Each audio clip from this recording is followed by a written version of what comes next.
novos lugares, novos convites, a mágica desse encontro. Cristo te chama, estejas pronto.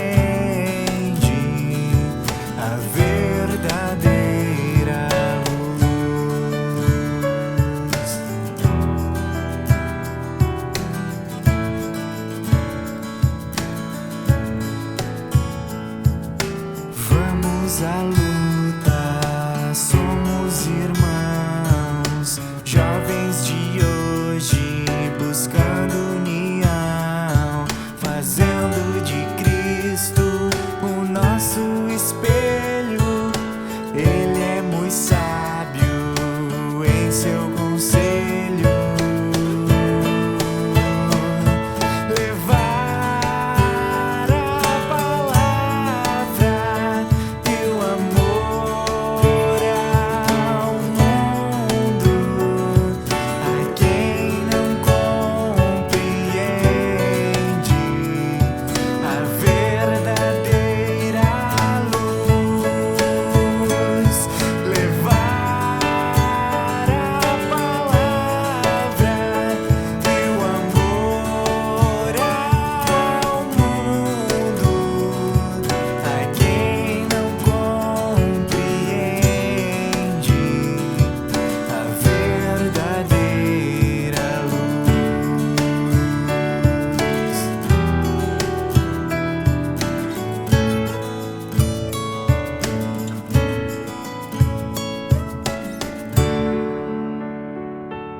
Amados irmãos e irmãs,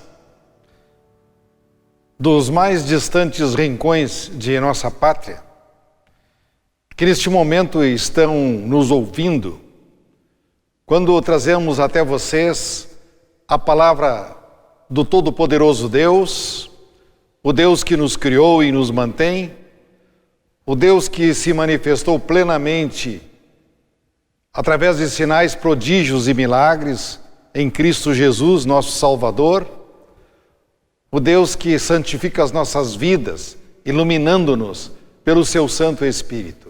A este Deus trino, Pai, Filho e Espírito Santo, toda honra, toda glória e todo o louvor.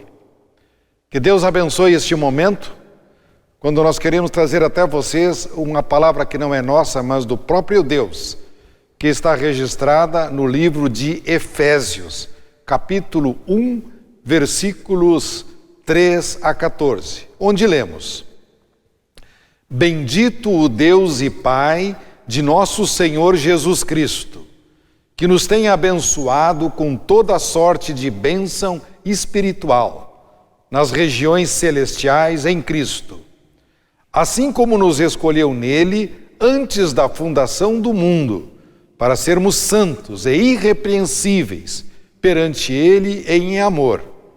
Nos predestinou para ele, para a adoção de filhos, por meio de Jesus Cristo, segundo o beneplácito de sua vontade, para louvor da glória de sua graça, que ele nos concedeu gratuitamente no amado, no qual temos a redenção, pelo seu sangue, a remissão dos pecados, segundo a riqueza da sua graça, que Deus derramou abundantemente sobre nós em toda a sabedoria e prudência, desvendando-nos o mistério da sua vontade, segundo o seu beneplácito que propusera em Cristo, de fazer convergir nele, na dispensação da plenitude dos tempos, todas as coisas, tanto as do céu como as da terra.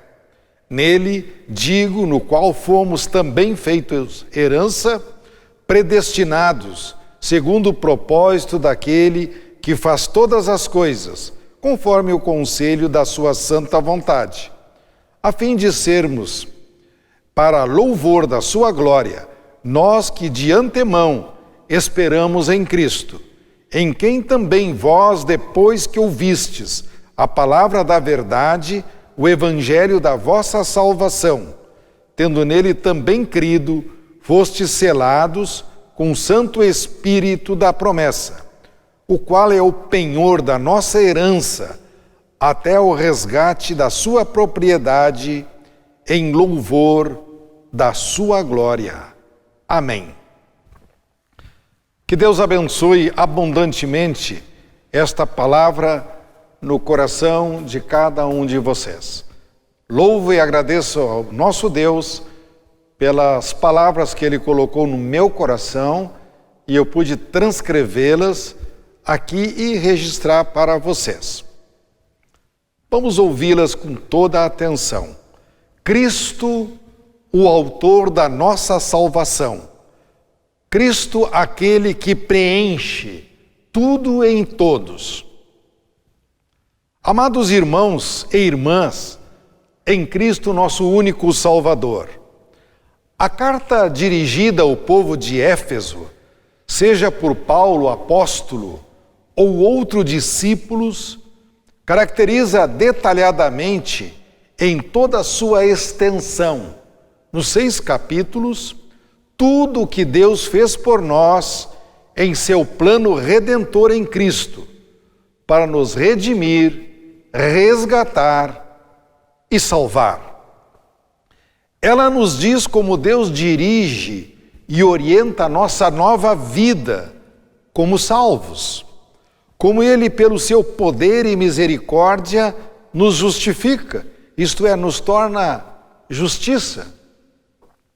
E Ele o faz através de Efésios 2, 8 a 10, que diz: porque pela graça sois salvos, mediante a fé. E isto não vem de vós, é um dom de Deus, não de obras, para que ninguém se glorie. E como Deus santifica as nossas vidas, 1 Tessalonicenses 4, 7, nos diz: porquanto Deus não nos chamou para impurezas, e sim para a santificação. Esta é a grande verdade. Deus nos quer numa nova vida, realmente inteiramente nova, longe de uma vida programada de pecados, muito longe das maldades deste mundo, mas em plena comunhão com os céus. E mostra toda a caminhada de seu plano desde o Antigo Testamento com Adão e Eva. Deus montou um plano, isto foi pré-determinado na eternidade para nos salvar, passando principalmente pelo crente e consagrado a Abraão, herói da fé em Deus e disseminador dos propósitos de Deus para todo o povo judeu. E por tabela, a igreja de todos os tempos, em todos os lugares. Deus manifesta o seu plano redentor em Cristo de uma forma viva e palpável, para que o conhecimento de seu poder, misericórdia e amor atingissem a todos em todos os lugares do mundo e em todas as circunstâncias. Esta carta similar à que é dirigida aos Colossenses tem como autoria supostamente o apóstolo Paulo, lá pelos idos do primeiro século. Parece-nos a introdução, através desta carta, das demais epístolas. Vê-se claramente nela que o apóstolo Paulo não se decidiu pelo ministério pastoral. Ele foi escolhido e comissionado pelo próprio Deus. Muitas passagens registram isto. Eu fico com Gálatas 1 que diz: Paulo, apóstolo, não da parte de homens, mas da parte de Cristo, o Cristo ressuscitado pelo Todo-Poderoso Deus, Deus Pai. Tudo o que Paulo escreveu foi inspirado pelo Espírito Santo de Deus, e não através do seu talento, não através deste homem que era um homem muito bem preparado. Deus estava ali agindo. Suas palavras sempre continham a autoridade de Deus. E isto é necessário e de mais alta relevância, porque vem do Santo Deus. Isto é a essência de doutrina. E é esta doutrina que a igreja precisa preservar e proclamar até o fim dos tempos. Dada a introdução, nós queremos agora fazer uma análise rápida. E é bem verdade, não podemos fazer uma análise aprofundada, porque nós não temos tempo aqui, mas o texto é muito rico, teologicamente. Efésios 1, 3 a 14, vocês podem dar uma olhada para eles na casa de vocês. Lembrem bem desse texto. O que ele nos quer ensinar? No versículo 3, ali está a palavra bendito. Bendito é uma expressão judaica que nos leva a entender que Deus, o Deus criador de todas as coisas, o Deus mantenedor de tudo, o Deus salvador, ele quer ser louvado perpetuamente pelos homens. E a palavrinha na língua grega do Novo Testamento, eulogeu, significa abençoar, e baruch, bendito, lá no hebraico. Então, este Deus quer que os homens o louvem, né, e vivam em plena comunhão com Ele. E Ele nos agraciou de fato com uma dádiva especial, a bem-aventurança da salvação eterna, e o fez através de seu Filho Jesus Cristo. Nós conhecemos bem João 3,16 ou João 3,36, mas eu vou ficar hoje com a 1 João 4,9. Diz assim: nisto se manifestou o amor de Deus em nós, em haver Deus enviado o seu Filho unigênito ao mundo para vivermos por meio dele. E 1 João 1,7 diz: e o sangue de Jesus, seu Filho, nos purifica de todo o pecado.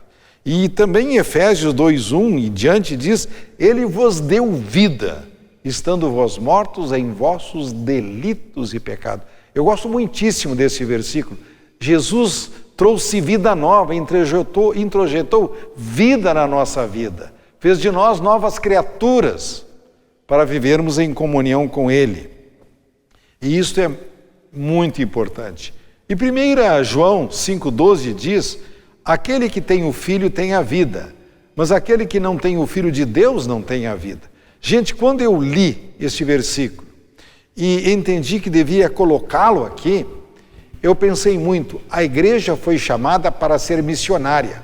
Aquela igreja que Deus registra, ali em Mateus 28, 18 a 20, o ide por todo o mundo e pregai o evangelho a toda a criatura, batizando-os em nome do Pai, do Filho e do Espírito Santo, e ensinando-os a guardar todas as coisas que vos tenho ordenado. Então, Deus quer que esta igreja saia de dentro do templo e vá às praças, às escolas, aos hospitais, anunciar o Evangelho, para que muitos que estão nas trevas do pecado possam conhecer a maravilhosa luz de Cristo e, consequentemente, serem salvos.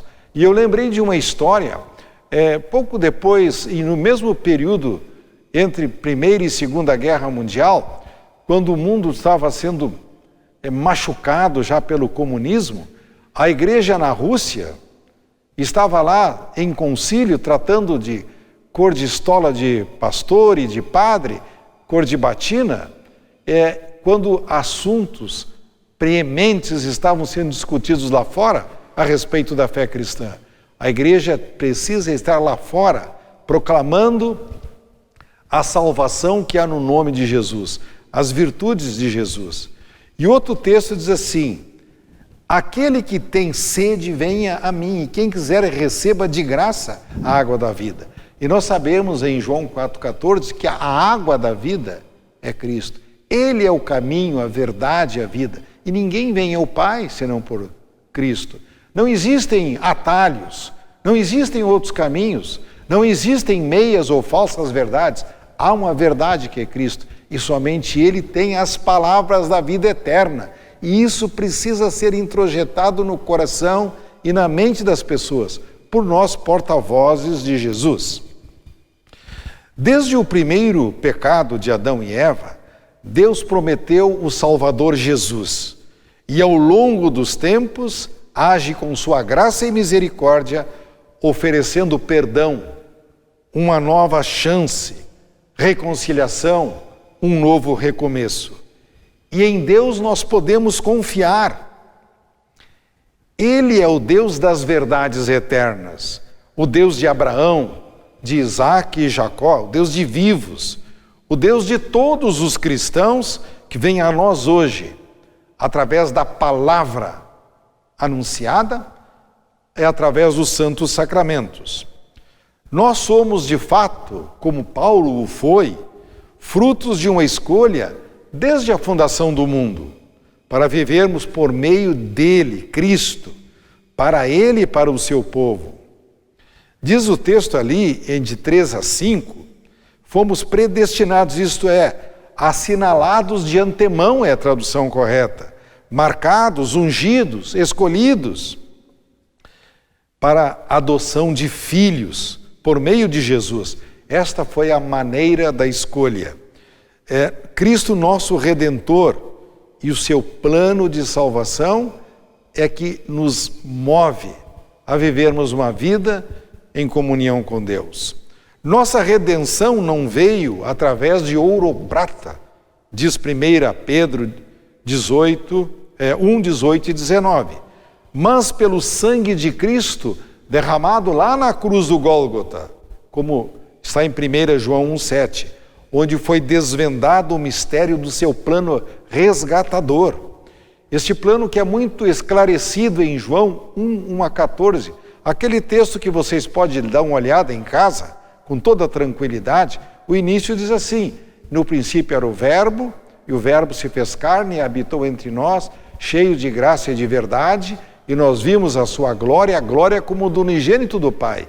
E a glória de Deus se manifestou através dos sinais e milagres de Jesus, sendo o principal deles o da sua gloriosa ressurreição em nosso favor.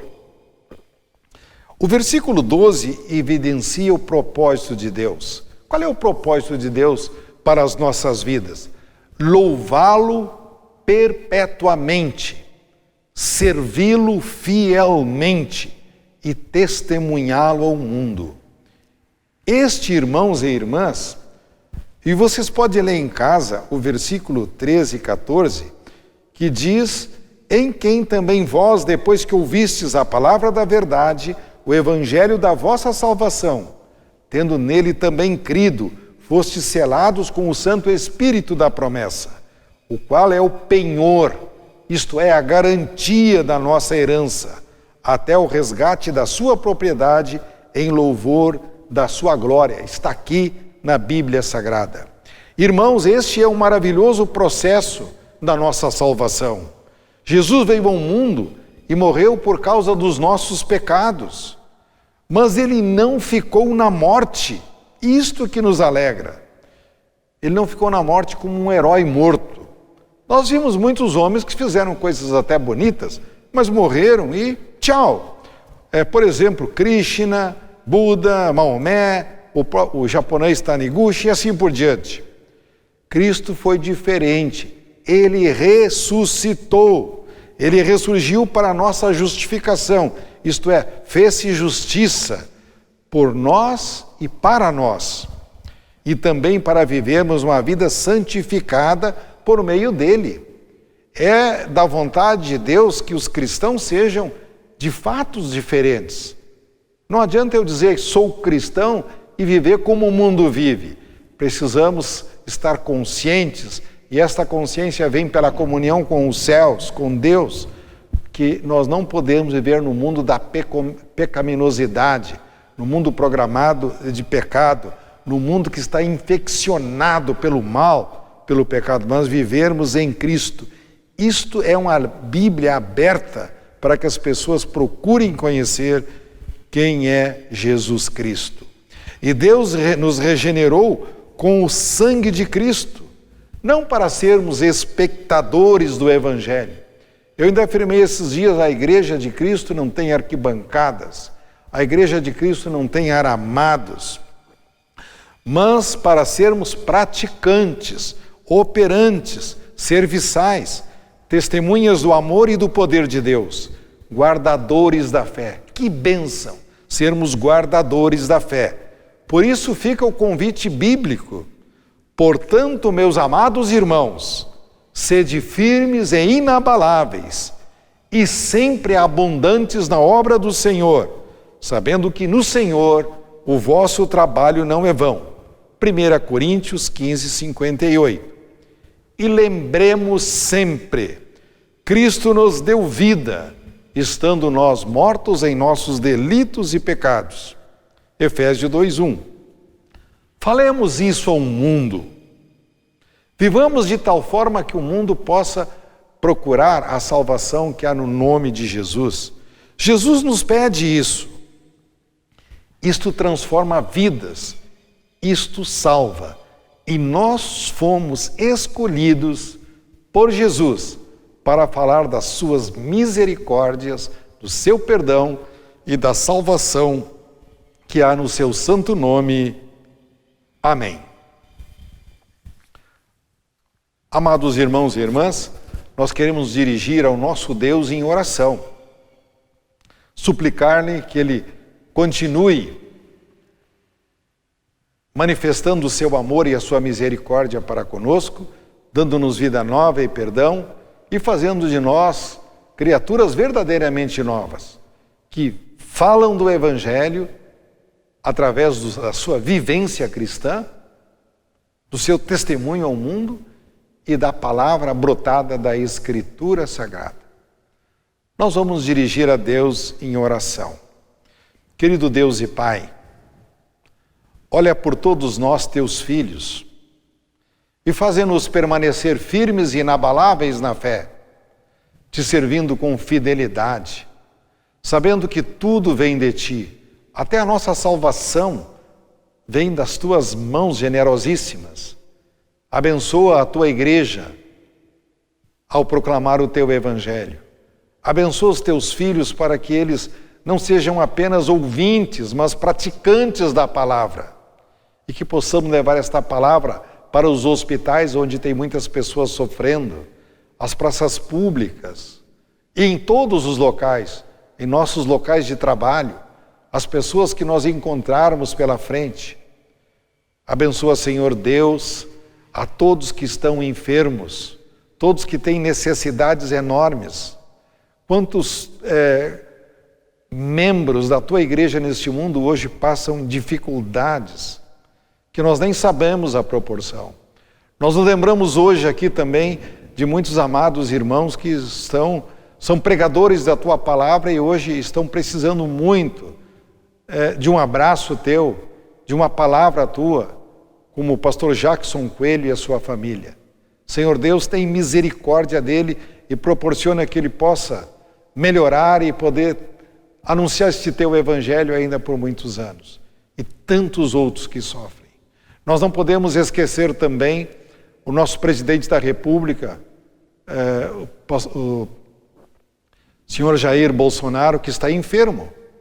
Já passou por 4 cirurgias desde que sofreu aquela facada e hoje ele está vivendo um momento difícil lá no Hospital São Paulo. E nós queremos te pedir que tu olhes por ele, pela família dele e continues olhando por todo o nosso país. Por todos nós que também temos a obrigação de sermos presentes na vida do país, de sermos auxiliares na vida deste país. Olha pelo nosso estado, pelo nosso município, por todas as autoridades constituídas. Senhor nosso Deus, que cada vez mais nos unamos a Ti, pelas forças da fé que vem de Ti, e que as nossas famílias sejam famílias exemplares, sejam células tranquilas da pregação do Teu Evangelho. E a Tua igreja continue firme e inabalável, pregando as verdades eternas como convém. Muito obrigado, Senhor, por tudo e pelo Teu Evangelho que está sendo espalhado pelo mundo afora. E por isso nós dizemos: Pai nosso que estás nos céus, santificado seja o teu nome. Venha o teu reino, seja feita a tua vontade, assim na terra como no céu. O pão nosso de cada dia nos dá hoje, e perdoa-nos as nossas dívidas, assim como nós também perdoamos aos nossos devedores. E não nos deixes cair em tentação, mas livra-nos do mal, pois teu é o reino, o poder e a glória para sempre. Amém. Recebam todos os de casa a bênção de Jesus. E como é bom sermos abençoados pelo Senhor. O Senhor vos abençoe e vos guarde. O Senhor faça resplandecer o seu rosto sobre vós e tenha misericórdia de vós. O Senhor sobre vós levante o seu rosto e vos dê a sua paz. Em nome do Pai, do Filho e do Espírito Santo. Amém. Fica aqui o nosso abraço a todos os irmãos e irmãs, todos os ouvintes que estão nos ouvindo e nos vendo neste momento, e muito especialmente a nossa querida Igreja Luterana, onde a palavra de Deus sempre é proclamada como Jesus o quer. Obrigado, Senhor, por nos manter nesta linha. Amém.